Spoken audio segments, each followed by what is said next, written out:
Music by Sanjay साजन। पूछबो ना हमसे कहिले हैं, पूछबो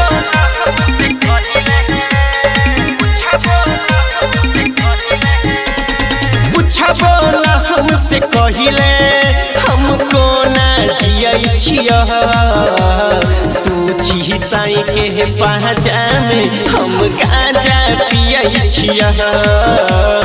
तू छी साई के पहचा में हम गांजा पियै छिया।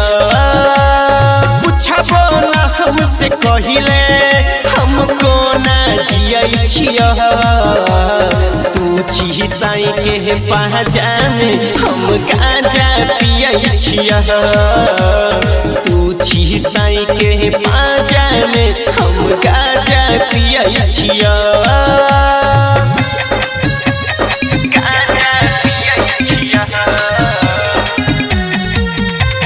म्यूजिक बाय संजय साजन।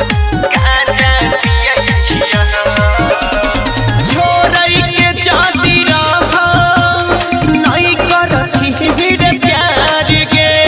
कौन शहर में जाई के खोजली छौरी भातार गे। छोड़ै के जाती रहा नहीं करती रे प्यार गे। कौन शहर में जाई के खोजली छौरी भातार गे। छौरी भातार गे।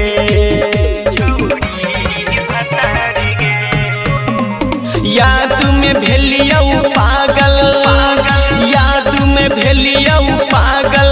कम के आंसू पियै छिया। तू छी साई के पहचा में हम गांजा पियै छिया। तू छी साई के कोरा में हम गांजा पियै छिया।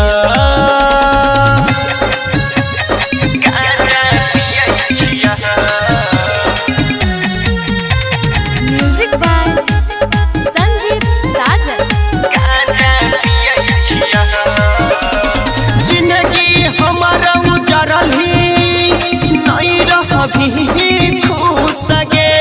दिल से सारा गई छियौ सहबी सब दिन दुख गे। जिंदगी हमारा उजरल ही नहीं रहबी खुश गे। दिल से सारा गई छियौ सहबी सब दिन दुख गे। सहबी सब दिन दुख गे। राइटर अमरजीत किशन, राइटर अमरजीत किशन रोजे याद करै छिया। तू छी साई के पहचा में हम गांजा पियै छिया। तू छी साई के कोरा में हम गांजा पियै छिया।